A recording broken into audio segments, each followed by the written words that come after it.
Hi good morning friends, this is Raj Kumar, English ఫ్యాకల్టీని. నేను ఆంధ్ర తెలంగాణ రాష్ట్రాలలో చాలా ఇన్స్టిట్యూట్లో బోధిస్తున్నాను. సో ఈరోజు మీకు ఇంగ్లీషు గ్రామర్ యొక్క ఇంపార్టెన్స్ని, ఇంగ్లీషు గ్రామర్ టెట్ డిఎస్సీలలో ఏ విధంగా ఇస్తారో దానికి సంబంధించినటువంటి ఒక చక్కటి ఇన్ఫర్మేషన్ని మీకు ఇవ్వడానికి నేను మీ ముందుకు వచ్చాను. అంతేకాకుండా చాలామంది విద్యార్థులకు, మన తెలుగు రాష్ట్రాలలో ఉన్నటువంటి విద్యార్థులకు ఇంగ్లీషు అనేది అత్యంత కీలకమైనటువంటి, అలాగే కష్టమైనటువంటి సబ్జెక్టుగా ఉంటుంది. కారణం ఏంటంటే ఎక్కువ మంది తెలుగు మీడియం నుండి వచ్చినటువంటి విద్యార్థులు అవ్వటం చేత ఇటువంటి కష్టమైనటువంటి ఈ భాషను మనం, ఈ గ్రామర్ని మనం ఏ విధంగా నేర్చుకోవాలి, ఏ సిస్టంలో నేర్చుకోవాలి, ఏ విధంగా నేర్చుకుంటే మనం 24 మార్కులకు గాను 24 మార్కులు తెచ్చుకోవచ్చు అనేటువంటి ఒక విధమైనటువంటి ప్రయత్నాన్ని, ఒక విధమైనటువంటి క్లాసెస్ని మీ ముందుకు తీసుకొస్తున్నాను. ముఖ్యంగా మనం ఇంగ్లీషు గ్రామర్ అంటాము. ఈ గ్రామర్ని మనం ఏ విధంగా నేర్చుకోవాలి, దానికి సంబంధించినటువంటి ఒక డెఫినేషన్ మీ ముందు తీసుకొస్తున్నాను, చూడండి. First of all definition, grammar అంటే ఏంటి, వాట్ ఈజ్ గ్రామర్? దానికి సంబంధించి చూడండి ఒకసారి. Rules used to make correct sentence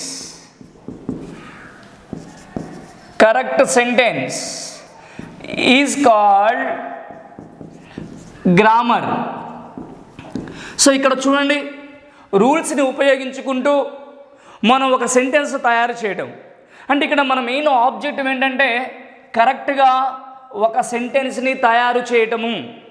అంటే సెంటెన్స్ అనేది ఎలా ఉంటుంది అంటే సబ్జెక్టు, వెర్బు, కాంప్లిమెంట్ రూపంలో ఒక సెంటెన్స్ అనేది వాక్య నిర్మాణము జరుగుతూ ఉంటుంది. ఈ వాక్య నిర్మాణము జరగడానికి లేదా సెంటెన్స్ని తయారు చేయడానికి దానికి సంబంధించినటువంటి వివిధ రూల్స్ అండ్ రెగ్యులేషన్స్ మనం నేర్చుకోవాలి. అంటే ఇంగ్లీషు భాష అంటే మనం ఏమనుకోవచ్చు అంటే ఏ సెట్ ఆఫ్ రూల్స్ అని అనుకోవచ్చు. ఉదాహరణకు ఒక ఎగ్జాంపుల్ చూద్దాము. She take milk every day. ఈ సెంటెన్స్ రైటా కాదా? She take milk every day. ఇక్కడ చూడండి ఒకసారి, ఈ సెంటెన్స్ మనం ఏమంటామంటే రాంగ్ సెంటెన్స్ అంటాము. ఎందువల్ల రాంగ్ అయింది అది? Why it is wrong? ఒకసారి చూద్దాం.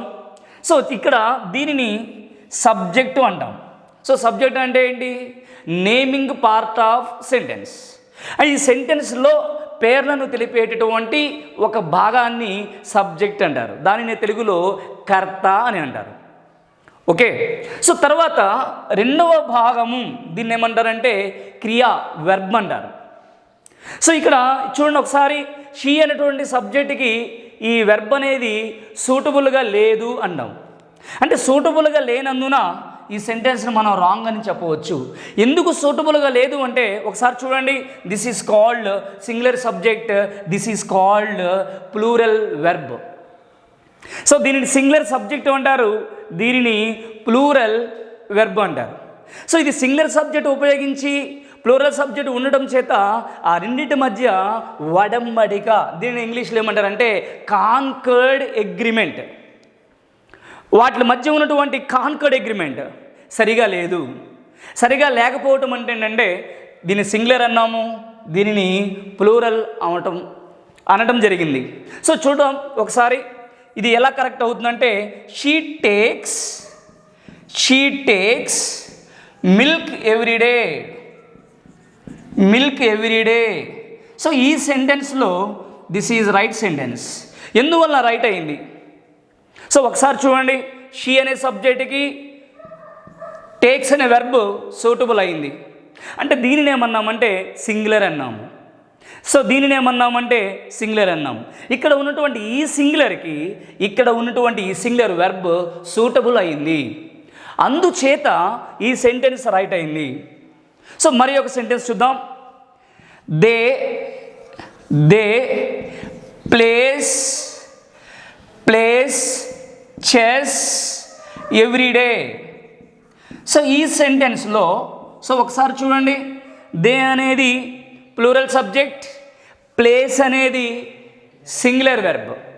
దే అనేది ప్లూరల్ సబ్జెక్ట్, ప్లేస్ అనేది సింగులర్ వెర్బ్. సో అందువల్ల ఏమైందంటే రెండిటి మధ్య వడంబడిక సరిగా లేదు. వారు ప్రతిరోజు చెస్ ఆడుతుంది.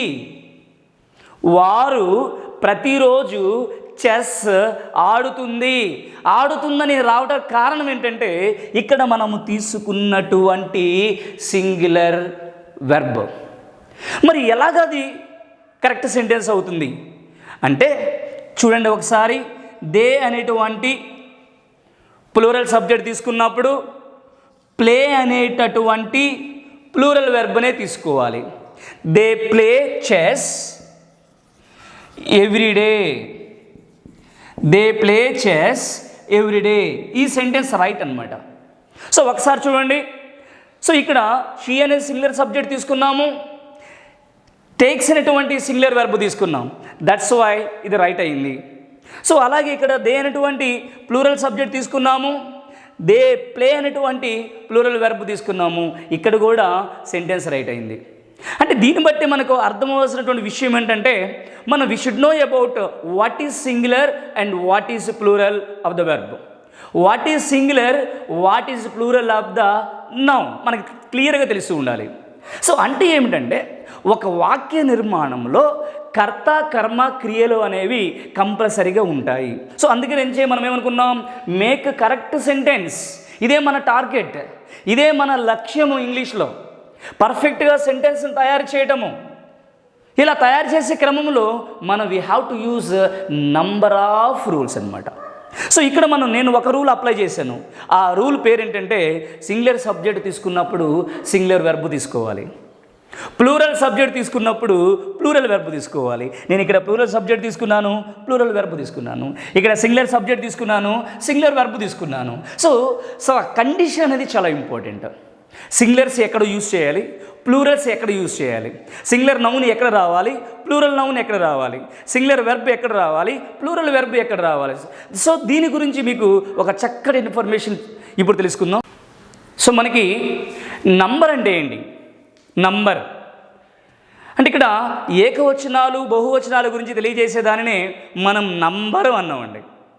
సో నంబర్ అనేది మనం సబ్జెక్ట్లో నంబర్ ఎలా ఉంటుంది అనగా ఒక నామవాచకంలో నంబర్ని మనం ఎలాగ తీసుకోవచ్చు, అలాగే క్రియలో అనగా వెర్బ్లో నంబర్ని ఎలాగ తీసుకోవచ్చు అంటే సింగులర్స్ అండ్ ప్లూరల్స్. సో దీనికి సంబంధించినటువంటి ఇన్ఫర్మేషన్ ఒకసారి చూద్దాం. మనం నంబర్, ఈ నంబర్లో నౌన్ అనేది it is called noun number. So noun singular and noun plural. So at the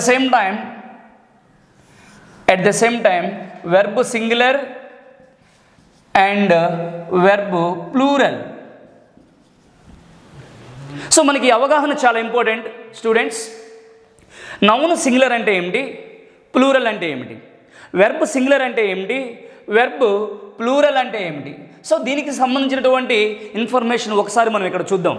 so ఇక్కడ సింగులర్ నౌన్ అనగా book, singular pen, singular bag, singular road, singular mango, singular. చూడండి ఇవన్నీ వీటిని ఏమన్నారంటే సింగులర్ నౌన్స్ అని అన్నాము. సో వీటికి మరి ప్లూరల్ చేద్దాం. ప్లూరల్ చేయాలంటే ఏం చేయాలి, ఏ విధంగా ప్లూరల్స్ అవుతాయి మనకి? ఇక్కడ ఎస్ కానీ యాడ్ చేయాలి. వేటికి ఎస్ లేదు ఎస్ యాడ్ చేయాలి అనగా ఏకవచనపు సబ్జెక్టులకు, ఏకవచనపు నామవాచకాలకి మనం ఎస్ కానీ యాడ్ చేయాలి ఫ్రెండ్స్. సో చూద్దాం ఒకసారి. Book, books, pen, pens, bag, bags, road, roads, mango, mangoes. So ఏం జరిగింది ఇక్కడ? సింగులర్స్ అన్నీ కూడా ప్లూరల్స్ అయిపోయినాయి. సో ఎలాగయింది? ఎస్ కానీ ఈఎస్ కానీ యాడ్ చేయటం వల్ల ఏకవచనంలో ఉన్నటువంటి నౌన్స్ అన్నీ కూడా బహువచనంలోనికి కన్వర్ట్ అయ్యాయి. ఓకేనా? సో ఇప్పుడు చూడండి క్రియాపదాన్ని చూద్దాం. క్రియలో sing plural, play plural, do plural, make plural, bring plural, sing plural, ఇవన్నిటిని ప్లూరల్ వెర్బులు అని అంటారు. సో వీటిని సింగులర్ చేయడానికి మనం ఎస్ కానీ ఈఎస్ కానీ యాడ్ చేయాలి. To make singular we have to add s or es to the plural verb. So ఒకసారి చూడండి, sings sings plural, plays plural, does plural, makes plural, brings plural, sings plural. So అలాగే read plural, reads plural. So ఒకసారి చూడండి, singular అంటే ఏమిటి, plural అంటే ఏమిటి, ఈ ఒక చక్కటి అవగాహన ఇంపార్టెంట్ మనకి. ఇంగ్లీష్ గ్రామర్ నేర్చుకునే ప్రతి విద్యార్థికి కూడా సెంటెన్స్ని ఎలా తయారు చేయాలి, సెంటెన్స్ ఏ విధంగా మేక్ అవుతుంది, అలాగే సబ్జెక్ట్ ఎక్కడ రావాలి, వెర్బ్ ఎక్కడ రావాలి, కాంప్లిమెంట్ ఎలా ఉండాలి అనేటువంటి విషయ పరిజ్ఞానం మనకి చాలా చాలా ఇంపార్టెంట్.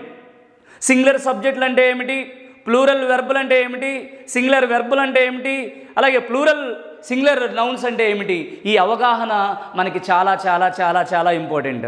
సో ఒకసారి చూడండి, మనకి సింగులర్ నౌన్స్కి ఎస్ కానీ ఈఎస్ కానీ యాడ్ చేసాం. అప్పుడు ఏమైపోయిందంటే ప్లూరల్ అయింది. ప్లూరల్ వెర్బులకి ఎస్ కానీ ఈఎస్ కానీ యాడ్ చేసాం, ఏమైంది, సింగులర్స్గా అయినాయి. సో చాలా చాలా ఇంపార్టెంట్ ఫ్రెండ్స్, ఒకసారి జాగ్రత్తగా అబ్జర్వ్ చేయండి. సో ఇప్పుడు మనం ఏం నేర్చుకున్నామంటే గ్రామర్ అంటే ఏమిటి. సో గ్రామర్ అంటే ఏమిటి, గ్రామర్ అనగా సెంటెన్స్ని తయారు చేయటం. ఏ విధంగా తయారు చేయటం, విత్ రూల్స్ అండ్ రెగ్యులేషన్స్తో. ప్రతి రూల్స్ మనం నేర్చుకోవాలి ఇక్కడ. సో ఇలా సెంటెన్స్ తయారు చేయటమే మనకున్నటువంటి మన ముందున్నటువంటి ఒక మంచి టార్గెట్. సో ఇప్పుడు ఈ భాషాక్రమం లాంగ్వేజ్లో భాష ఎక్కడి నుంచి ప్రారంభించాలి, మనం ఏ విధంగా మనం ప్రిపేర్ అవ్వాలి, ఏ విధంగా మనం చదువుకోవాలి. సో దీనికి మొట్టమొదటిసారిగా మనం భాషను నేర్చుకోవాలంటే ఆల్ఫాబెట్స్ నుంచి ప్రారంభించాలి. ఆల్ఫాబెట్ అంటాము. సో దీనిని ఏమన్నామంటే లాంగ్వేజ్ చార్ట్. ముందు ప్రాథమికంగా కాంపిటేటివ్ ఎగ్జామ్ ప్రిపేర్ అయ్యేటువంటి ప్రతి విద్యార్థికి ఒక అవగాహన చాలా ఇంపార్టెంట్. సో ఎక్కడి నుండి మనం భాషని ప్రారంభించాలి, గ్రామర్ని ప్రారంభించాలి. సో ఇక్కడ చూడండి ఫ్రెండ్స్, ఒకసారి ఆల్ఫాబెట్స్ అన్నాము. ఆల్ఫాబెట్ అంటే వర్ణమాల, ఇక్కడ నుండి లాంగ్వేజ్ అనేది ప్రారంభించబడుతుంది. సో ఈ వర్ణమాల బేసిక్గా మనం రెండు రకాలు అని చెప్పుకోవచ్చు. ఒకటి ఓవెల్స్ అనగా అచ్చులు, ఓవెల్స్ అనగా అచ్చులు. సో రెండవ దాన్ని ఏమన్నామంటే కాన్సోనెంట్స్, దీనిని ఏమన్నామంటే హల్లులు అన్నాము. It is known as consonants. హల్లుల్ని కాన్సోనెంట్స్ అన్నాం. ఇవి బేసిక్గా మనకి సౌండ్స్ అండి. మనం ఆల్ఫాబెట్ అంటే ఎక్కడి నుంచి నేర్చుకుంటాం మనం. సో ఓవెల్స్ అనగానే ఏ, ఈ, ఐ, ఓ, యు, వీటిని ఏమన్నామంటే ఓవెల్ అంటాం. These are 5 letters. మరి కాన్సోనెంట్స్ అనేవి ఇవి కాకుండా రిమైనింగ్ ఉన్నటువంటి 21 letters ఏమేమి అవి, బి, సి, డి, ఇలాగా లైక్ దట్ జెడ్ వరకు ఉన్నటువంటి letters. So these are 21 letters. So already మనకు తెలిసింది ఓవెల్స్ అంటే ఏమిటి, కాన్సోనెంట్స్ అంటే ఏమిటి, అవి ఎలాగుంటాయి అని బేసిక్గా మనం ఎప్పటి నుంచో మనం ప్రిపేర్ అయిపోయి ఉన్నాం ఆల్రెడీ. సో దాని గురించి కూడా we don't worry about alphabet. So ఇక్కడ చూడండి, group of alphabet called word. Group of alphabet called word అంటే ఆల్ఫాబెట్ నుంచి మనం కొన్ని పదాలు తయారు చేస్తాము. సో వర్డ్ రెండు రకాలు, 2 kinds. First one plain word, second one compound word. Compound word. ఏమని చెప్తాం మనం? First one plain word, second one compound word. So what is plain word and what is compound word? So plain word అనగా book ఒక plain word, house ఒక plain word, chair ఒక plain word, man ఒకే అర్థం ఉన్నటువంటి పదాలు అన్నిటిని కూడా మనం ఏమంటామంటే ప్లెయిన్ వర్డ్స్ అని అంటాం. So they give only single meaning only. So మరి what are the compound word? What are the compound words? So మనకి చూడండి ఒకసారి హ్యాండ్ సమ్ అన్నాం, హ్యాండ్ సమ్. సో వీటిని చూడండి, హ్యాండ్ అనగా what is the meaning of hand? చెయ్యి అంటాం. సమ్ అంటే కొన్ని అంటాం. సో రెండు కలిపేసేయండి ఇక్కడ, హ్యాండ్ సమ్ అందమైన అంటాం. సో మగవాళ్ళని మనం చెప్పేటప్పుడు ఈజ్ అ హ్యాండ్సమ్ పర్సన్ అంటాం. అలాగే గర్ల్స్ చెప్పేటప్పుడు ఏ బ్యూటిఫుల్ ఉమెన్ అని చెప్తూ ఉంటాం. సో అలాగే చూడండి ఇంకొక వర్డ్ అండర్స్టాండ్. అండర్స్టాండ్, అండర్ అంటే క్రింద, స్టాండ్ అంటే నిలబడటం. సో రెండు కలిపేసేయండి, అర్థం చేసుకునుడా, ఏ సపరేట్ మీనింగ్. అంటే ఈ పదాలు కాకుండా ఈ పదాలతో ఉన్నటువంటి ఈ కాంపౌండ్ వర్డ్ ఇంకొక మీనింగ్తో ఉంటుంది. So like that upset. Upset, up means పైకి, సెట్ అంటే అమర్చడం, అప్సెట్ అంటే ఫీల్ అవడం. సో ఇలాగా alphabet, A group of alphabet called word, it is two kinds. One is plain word, another one is compound word. So next one, a group of words called sentence. Group of words called sentence. Already మనకు పదాలు తెలుసు, బాగా చదువుకొని ఉన్నాం already. మీకు ఏం చెప్తున్నానంటే alphabet మనకు తెలుసు, మనం ఇక్కడి నుంచి ప్రారంభించవలసిన అవసరం లేదు. We know word, compound words తెలుసు, ప్లెయిన్ వర్డ్ తెలుసు.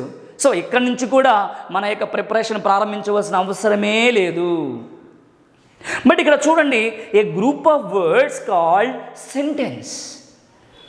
సో వాక్య నిర్మాణం ఎక్కడి నుంచో అవుతుంది, కొన్ని పదాల సముదాయముతో. కొన్ని పదాలు, సబ్జెక్ట్ అనేది ఒక పదము, వెర్బ్ అనేది ఒక పదము, కాంప్లిమెంట్ అనేది ఒక పదము, కొన్ని పదాల సముదాయముతో నిర్మాణమయ్యేదే సెంటెన్స్ అని అంటాము. సో బేసికల్గా ఈ సెంటెన్స్ మనం 4 రకాలుగా చెప్పొచ్చు. ఎన్ని రకాలమ్మా? How many kinds? 4 kinds. So one is, చూడండి, one is declarative sentence. Declarative sentence. So declarative sentence అంటే డిక్లేర్ చేయటము అంటాం. ఈ డిక్లరేటివ్ సెంటెన్స్ మనం మళ్ళీ ఏం చెప్పుకోవచ్చు? స్టేట్మెంట్ అన్నా, అసర్టివ్ సెంటెన్స్ అన్నా, ఎఫర్మేటివ్ సెంటెన్స్ అన్నా, డిక్లరేటివ్ సెంటెన్స్ అన్నా ఒక్కటే. గమనించుకోవాలి. సో ఇక్కడ డిక్లేర్ చేసేది, సో దీన్ని మళ్ళీ ఏమనొచ్చు అంటే చెప్పడం అంటామండి. చెప్పడం, ఒక విషయాన్ని చెప్పడం, ఒక వ్యక్తి గురించి చెప్పడం, ఒక ప్లేస్ గురించి చెప్పడం, ఒక జరిగినటువంటి విషయాల గురించి చెప్పడం, జరిగిపోయినటువంటి విషయాల గురించి చెప్పడం, జరగబోయే విషయాల గురించి చెప్పడం. సో ఇక్కడ చెప్పేటువంటి ఏదైతే కాన్సెప్ట్ అయితే మనకు ఉన్నదో, సో దాన్ని ఏమంటామంటే ఏ డిక్లరేటివ్ సెంటెన్స్ అన్నాం. Next second one, interrogative sentence. Interrogative sentence. So interrogative అంటే క్వశ్చన్స్ అడగడం. అంటే ఇక్కడ భావ వ్యక్తీకరణ బేసిక్గా ఏ భాషకైనా 4 రకాలుగా ఉంటుంది. భావాన్ని వ్యక్తపరచడం, ఒకటి డిక్లేర్ చేయడం అంటాం, రెండవది అడగడం. లేకపోతే ఎవరైనా చెప్పిన విషయానికి మనం అడగడం అనేది ఉంటుంది. సో బేసిక్గా చెప్పడం అడగడం ఇద్దరి మధ్య సాగుతున్నటువంటి ఒక చక్కటి కమ్యూనికేషన్. మీరు ఎలా ఉన్నారు? How are you? Where are you going now? ఎక్కడ వెళ్తున్నారు? What is this? ఇదేంటి? When did you come here? మీరు ఇక్కడికి ఎప్పుడు వచ్చారు? What you want? మీకేం కావాలి? Where are you working? మీరు ఎక్కడ పనిచేస్తున్నారు? ఇవన్నీ ప్రశ్నవాచకాలు, ప్రశ్నకు సంబంధించినటువంటి ఒక సెంటెన్సెస్. సో మనం బేసిక్గా ఈ ప్రశ్నలను అడగడం 2 రకాలుగా చెప్పుకుంటాం ఇంగ్లీష్లో. There is 2 kinds of sentence in English. The first one is yes or no questions, and the second one is question word questions. These sentences. Yes or no questions. So రెండవది question word questions. So ఇక్కడ yes or no question అంటే ఏమిటి? What is meant by yes or no question అంటే ఒక ప్రశ్న వేసినప్పుడు yes కానీ no కానీ వస్తే, ఆన్సర్లో ఎస్ కానీ నో కానీ వస్తే that is called yes or no question. So ఒక ఎగ్జాంపుల్ మీకు చెప్తున్నాను. Are you happy? ఒక ప్రశ్న వేసిన మీకు ఏమని? ఆర్ యూ హ్యాపీ అన్నాను. మీరు బాగున్నారా? సో అప్పుడు దానికి సమాధానం ఏమై ఉంటుంది? సార్ ఎస్ సార్ మేము బాగున్నాము, లేకపోతే నో సార్ మేము బాగోలేదు. ఏదో ఒక ఆన్సర్ చెప్పాలి, మీరు ఏదో ఒక ఆన్సర్ చెప్పాలి, లేకపోతే అది మనకి సమాధానం కరెక్ట్గా వచ్చినట్టు కాదు. లేకపోతే ఇంకొక ప్రశ్న, విల్ యూ కమ్ టుమారో? రేపు మీరు వస్తారా? ఓ ప్రశ్న వేసాను నేను ఇక్కడ. మరి yes sir, yes I will come, no I will not come. ఏదైనా అనొచ్చు, మనం ఏదైనా అనొచ్చు. ఇక్కడ ప్రశ్నావాచకాలు రెండు రకాలుగా ఉంటాయి. చాలా చాలా ఇంపార్టెంట్ ఫ్రెండ్స్ మనకి. సో బేసిక్ లెసన్ మనకి. ఒక సెంటెన్స్ ఎలాగ మేక్ అవుతుంది, ఒక సెంటెన్స్ ఎన్ని రకాలుగా ఉంటుంది, సో ఏ విధంగా ఉంటుంది, మన ఆన్సర్ ఏ మోడల్లో చేయాలి అనేది మనకి చాలా చాలా ఇంపార్టెంట్ మన డిఎస్సి కొట్టాలంటే. సో మనం రెండు రకాలు చెప్పుకున్నాం. ముందు ఏం చెప్పుకున్నాం? డిక్లరేటివ్ సెంటెన్స్, డిక్లేర్ చేయటం లేదా చెప్పడము. సెకండ్ ఏం చెప్పాము? అడగడము, ఇంట్రోగేటివ్. రెండు రకాలు చెప్పుకున్నాము. ఒకటి ఎస్ ఆర్ నో క్వశ్చన్. ఒక ప్రశ్న వేసినప్పుడు ఆన్సర్ ఎస్ కానీ నో కానీ వచ్చినట్లయితే సో దాన్ని ఏమన్నామంటే ఎస్ ఆర్ నో క్వశ్చన్ అన్నాం. సో రెండవది క్వశ్చన్ వర్డ్ క్వశ్చన్. క్వశ్చన్ వర్డ్తో ప్రారంభమైనటువంటి క్వశ్చన్స్. సో ఆ question, what are the question words? What, where, when, why, which, who, whom, to whom, by whom, with whom, where. So ఇలాంటి ప్రశ్నావాచకాలతో ఏ question అయినా ప్రారంభించినట్లయితే so మన answer ఏమంటామంటే వాటితో వచ్చినప్పుడు దానికి సంబంధించినట్టు ఆన్సర్, వేర్తో ప్రశ్న వచ్చినప్పుడు దానికి సంబంధించిన ఆన్సర్, విచ్తో ప్రశ్న వచ్చినప్పుడు దానికి సంబంధించిన ఆన్సర్, ఇలాగ మనం చెప్పడం అనేది జరుగుతుంది. So what I'm going to tell you here, so the communication only ఇద్దరి మధ్య ఎలా సాగుతుందంటే ఒక వ్యక్తి అడుగుతూ ఉంటే ఇంకో వ్యక్తి చెప్తూ ఉంటాడు. ఈ ప్రశ్నావాచకం ఏ విధంగా అయితే అడుగుతూ ఉంటాడో సమాధానం కూడా అలాగే రావాలి. వాట్ ఆర్ యూ అన్నాం అనుకోండి, for example what are you అన్నాం, ఏం సమాధానం చెప్పాలి? ఐఎమ్ ఏ స్టూడెంట్ అని చెప్పాలి. ఐఎమ్ ఏ స్టూడెంట్ అని చెప్పాలి. వాట్ ఆర్ యూ డూయింగ్ అన్నాం అనుకోండి, వాట్ ఆర్ యూ డూయింగ్. ఇంతకుముందు ఏంటంటే వాట్ ఆర్ యూ అన్నాం, బీ ఫామ్లో క్వశ్చన్ అయింది. అక్కడ వాట్ ఆర్ యూ డూయింగ్ కంటిన్యూస్లో ప్రశ్న అయింది, ఏమి చేయొచ్చు ఉన్నావు. వాట్ ఆర్ యూ, ఏమై ఉన్నావు. వాట్ ఆర్ యూ డూయింగ్, నువ్వు ఏం చేస్తూ ఉన్నావు. I'm studying. అలాగే వాట్ డూ యూ డూ, ఇది కూడా అదే ప్రశ్న. వాట్ డూ యూ డూ, ఇది సింపుల్ ప్రజెంట్లో ప్రశ్న వచ్చింది. వాట్ ఆర్ యూ బీ ఫామ్లో ప్రశ్న అయింది, బీ ఫామ్లోనే ఆన్సర్ చెప్పాలి. What are you, I'm a teacher. What do you do, I teach English classes. What are you doing now, I'm reading books. ఇక్కడ మనకి చెప్పడం అడగడం ఏ కండిషన్లో సాగుతూ ఉంటుందంటే ప్రశ్నావాచకం ఏ విధంగా అయితే మేకింగ్ అయ్యిందో ఆ విధమైన ఆన్సర్ మాత్రమే చెప్పాలి. సో వేరే విధంగా చెప్పడానికి వీలుండదు. సో ఇది లాంగ్వేజ్ అనేది చెప్పడం అడగడం మీదే బేస్ అయి ఉంటుంది. So very very important. మనం యాక్టివ్ వాయిస్ ప్యాసివ్ వాయిస్ చేయాలన్నా, డైరెక్ట్ ఇండైరెక్ట్ స్పీచ్ చేయాలన్నా, degrees of comparison, whatever the grammar that you are going to do without the sentence you will not do the perfect answer. So the basic lesson sentence and kinds of sentence. Now చూద్దాం మూడవ సెంటెన్స్కి వచ్చేటప్పటికి imperative sentence. Imperative sentence, imperative sentence అంటే ఆజ్ఞాపించడం, ఆజ్ఞాపించడం. Declarative sentence అంటే చెప్పడం. Interrogative sentence అంటే అడగడం, అడగడం, చెప్పడం, ఆజ్ఞాపించడం. ఆజ్ఞాపించడం అంటే కమాండ్ కానీ రిక్వెస్ట్ కానీ ఎక్స్ప్రెస్ చేయడం. సో మన ముందున్నటువంటి వ్యక్తిని ఎవరైనా సరే కమాండ్ చేయడం, sit write, go there, come here, take it అని అంటే అర్థం ఏంటి? మన వాయిస్ని కొంచెం రేస్ చేసి మన ముందున్న వ్యక్తిని ఆజ్ఞాపిస్తూ ఉంటాము. అసలు ఎవరు ఎవరిని ఆజ్ఞాపిస్తూ ఉంటాడు? ఎవరెవరు ఆజ్ఞాపిస్తూ ఉంటారు? పేరెంట్స్ ఉన్నారండి, వాళ్ళ పిల్లల్ని కమాండ్ చేస్తూ ఉంటారు. పేరెంట్స్ ఎప్పుడు కూడా రా, టైం ఎంత అయింది, ఎప్పుడొచ్చావు, ఎక్కడున్నావు, బుక్స్ ఏవి, స్కూల్కి వెళ్ళావా, ఏం చేసావు అని పేరెంట్స్ పిల్లల్ని కమాండ్ చేస్తూ ఉంటారు. ఇక్కడ ఎవరిని ఆజ్ఞాపించాలి, అలాగే టీచర్ వాళ్ళ విద్యార్థుల్ని కమాండ్ చేస్తూ ఉంటారు. కమ్ హియర్, ఇక్కడ కూర్చోండి, ఇది తీసుకోండి, అక్కడ వెళ్ళండి, అది చేయండి అని టీచర్ వాళ్ళ పిల్లల్ని కమాండ్ చేస్తూ ఉంటారు. సో మూడవదిగా బాస్ వాళ్ళకి ఉద్యోగం ఇచ్చిన వాళ్ళని కమాండ్ చేస్తూ ఉంటారు. ఎక్కడున్నావు, ఏం చేసావు, సబ్మిట్ చేసావా, వర్క్ రాసావా, వాళ్ళతో మాట్లాడావా, ఏం చేసావు అని బాస్ వాళ్ళ కింద ఉన్నటువంటి సబార్డినేట్ని కమాండ్ చేస్తూ ఉంటారు. అంటే బేసిక్గా ఇక్కడ చెప్పవలసిన విషయం ఏంటంటే ఇంపరేటివ్ సెంటెన్స్ అనేది ఆజ్ఞాపించడం. ఒక సుపీరియర్ వాళ్ళ కింద ఉన్న వాళ్ళని ఆజ్ఞాపిస్తూ ఉంటాడు. సో కమాండింగ్ అంటారు. సో ఇక్కడ బేసిక్ ఏంటంటే ఈ సెంటెన్స్ ఎప్పుడూ కూడా మెయిన్ వెర్బ్తో ప్రారంభిస్తాము. మన ఇంగ్లీష్లో హెల్పింగ్ వెర్బ్స్ ఉంటాయి, మెయిన్ వెర్బ్స్ ఉంటాయి. హెల్పింగ్ వెర్బ్స్ మనం ఏమంటామంటే సహాయక క్రియలు అంటాం. సహాయక క్రియలు అంటే సహాయపడే క్రియలు. ఎవరికి సహాయపడతాయంటే భాష నేర్చుకునే వాళ్ళకి సహాయపడతాయి. మామూలుగా ఇంటి దగ్గర ఉన్న వాళ్ళకి కాదు, భాష ఎవరైతే నేర్చుకోవాలనుకుంటారో వాళ్ళకి సహాయపడతాయి.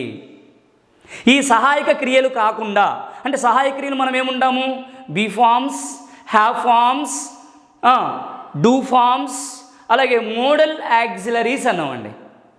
ఇవి కాకుండా మెయిన్ వెర్బ్స్ అంటారండి. ఇవి కాకుండా అంటే ఫర్ ఎగ్జాంపుల్ బీ ఫార్మ్స్ ఉన్నాయి, am, is, are, was, were కాకుండా, do forms do, does, did కాకుండా, అలాగే have forms have, has, had కాకుండా, అలాగే మోడల్ యాక్సిలరీస్ అంటామండి. మోడల్ యాక్సిలరీస్ అంటే will, would, shall, should, can, could, may, might, must, ought to, need, dare, use to. So ఈ పదాలు కాకుండా, ఈ క్రియాపదాలు కాకుండా మెయిన్ వెర్బ్స్ మనకున్నాయి. Go, take, read, play, sing, catch. So ఇలాంటి క్రియాపదాలతో మెయిన్గా ప్రారంభించబడుతుంది. So it starts with main verb. Go there, go అనేది main verb. Come here, come అనేది main verb. Play the game, play అనేది మెయిన్ వెర్బ్. వర్క్ హియర్, పని చెయ్యి, work అనేది మెయిన్ వెర్బ్. ఇలా ప్రధాన క్రియలతో ప్రారంభించబడుతుంది. That is called imperative sentence. So తర్వాత లాస్ట్ అండ్ ఫైనల్గా మనకి ఎక్స్క్లమేటరీ సెంటెన్స్. ఎక్స్క్లమేటరీ సెంటెన్స్ ఆశ్చర్యాన్ని చెప్పడం, ఆశ్చర్యాన్ని తెలియజేస్తుంది. ఆశ్చర్యం అంటే ఒక పని చేసేటప్పుడు wow, what a nice, what a strong, what a beautiful. So ఇలాంటి పదాలు మనకి చెప్తూ ఉంటుందన్నమాట. సో బేసిక్గా మనకి సెంటెన్స్ అనేది 4 రకాలుగా ఉంటుంది. సో మళ్ళీ ఒకసారి చెప్తాను చూడండి. 1 declarative sentence, 2 interrogative sentence, 3 imperative sentence, 4వది ఎక్స్క్లమేటరీ సెంటెన్స్. సో దీని మీద కూడా నేను ఒక చక్కటి వీడియో చేస్తాను ఫ్రెండ్స్. సో ఇంకా జాగ్రత్తగా, ఇంకా క్లియర్గా, సో దాని గురించి మనం ఇంకా ఈజీగా నేర్చుకోవడానికి మనకు ఒక చక్కటి అవకాశం ఉంటుంది. సో ఈ వీడియోస్ మీ అందరికీ బాగా ఉపయోగపడుతున్నాయి అనుకుంటున్నాను నేను. మీరు బాగా ఫాలో అవ్వండి. ప్రతి ఒక్క విద్యార్థి ఎవరైతే ఫాలో అవుతూ ఉంటారో ప్రతి ఒక్క విద్యార్థి కూడా 24 మార్క్స్కి 24 మార్క్స్ వచ్చే విధంగా నేను మిమ్మల్ని తయారు చేయగలనని నేను మీకు ప్రామిస్ చేస్తున్నాను. సో ఇక్కడ ఒక్కసారి చూడండి, సెంటెన్స్ అయిపోయింది. ఇక్కడ మనకి group of sentence. Group of సెంటెన్స్ని ఏమంటామంటే paragraph. Group of sentence paragraph అంటే ఏ పారాగ్రాఫ్ మన కాంప్రిహెన్సివ్ ప్యాసేజ్లు ఇస్తూ ఉంటాడు. ఆ కాంప్రిహెన్సివ్ ప్యాసేజ్లు ఇచ్చే పారాగ్రాఫ్స్ మనకు ఉంటాయి. సో గ్రూప్ ఆఫ్ సెంటెన్స్ని పారాగ్రాఫ్ అంటాం. సో మనకి పారాగ్రాఫ్ ఎలా ఉంటుంది, ఒకటి ఇంట్రడక్షన్ అంటే ఉపోద్ఘాతము అంటాం. ఒక స్టోరీకి ఉపోద్ఘాతము అని చెప్తామండి. నెక్స్ట్ వన్ మెసేజ్,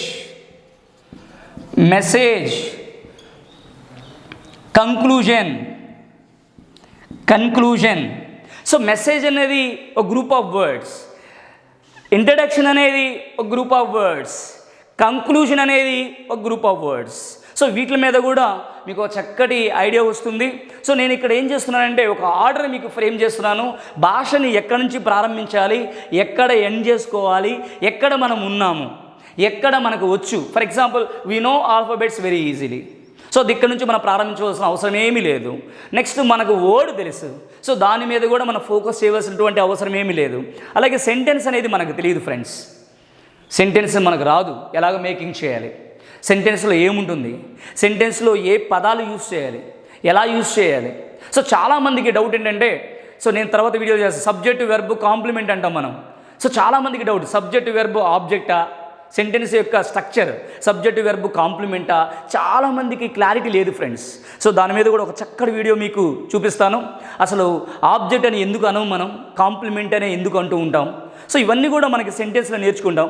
ఆ సెంటెన్స్లో ఉపయోగించేటువంటి పదాలు ఏంటి, ఆబ్జెక్ట్ ఏంటి, ఫ్రేజ్ ఏంటి, ఇడియోమ్ ఏంటి, అలాగే క్లాసులు అంటే ఏంటి, మెయిన్ క్లాసెస్ అంటే ఏంటి, సబార్డినేట్ క్లాసెస్ ఏంటి. సో ఇవన్నీ కూడా మనం ఈ సెంటెన్స్లో నేర్చుకుంటాం ఫ్రెండ్స్. సో తర్వాత group of sentence called paragraph. ఇలా group of paragraphs called story. Story లేదా ఎస్ఏ అంటాం ఫ్రెండ్స్. స్టోరీ లేదా ఎస్ఏ అంటాం. సో ఇక్కడ వరకు మనకి లాంగ్వేజ్ ఇక్కడ ప్రారంభమై మనకి ఇక్కడ వరకు ఎండింగ్ అవుతుంది ఫ్రెండ్స్. సో ఇక్కడ ఉదాహరణకు చూద్దాం. గ్రూప్ ఆఫ్ స్టోరీస్లో ఒకటి బయోగ్రఫీ రాయటము. Next one social elements, scientific stories,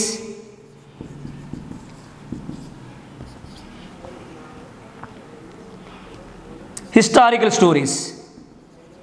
so ఇలాగ మనం చెప్పుకోవచ్చు ఫ్రెండ్స్. ఇవన్నీ కూడా స్టోరీస్లో రకాలు అని చెప్పుకోవచ్చు.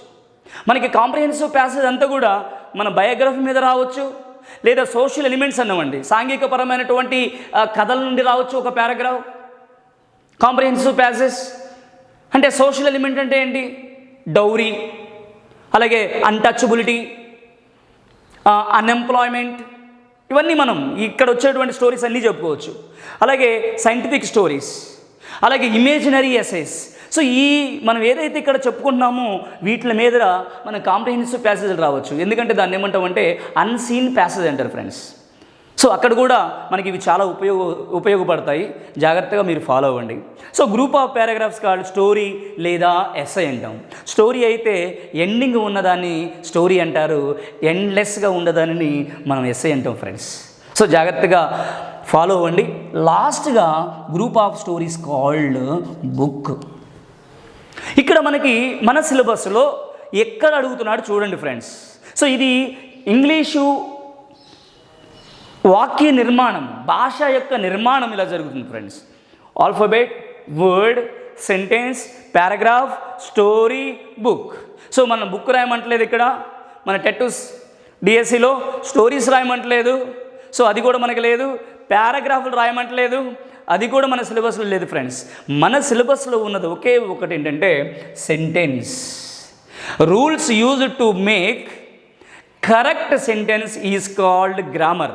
సెంటెన్స్ని తయారు చేయటము, ఈ సెంటెన్స్ని రాయటము, పర్ఫెక్ట్గా రాయటము, దీంట్లో ఆర్టికల్స్ని కరెక్ట్గా యూజ్ చేయడము, ప్రిపోజిషన్ కరెక్ట్గా యూజ్ చేయడము, ఈ సెంటెన్స్లో క్వశ్చన్ ట్యాగ్ని కరెక్ట్గా యూజ్ చేయడము, ఈ సెంటెన్స్లో యాక్టివ్ వాయిస్ని ప్యాసివ్ వాయిస్ని పర్ఫెక్ట్గా మార్చడము, డైరెక్ట్ ఇండైరెక్ట్ స్పీచ్ని పర్ఫెక్ట్గా చేంజ్ చేయటము సెంటెన్స్లో. సో ఇవి మనకి ఉన్నటువంటి ఒక చక్కటి సిలబస్ ఫ్రెండ్స్. సో తర్వాత వీడియోలో మీకు ఒక్కొక్క దాని గురించి మనకున్న సిలబస్ ప్రకారంగా వివరించడం జరుగుతుంది. So thank you very much for watching.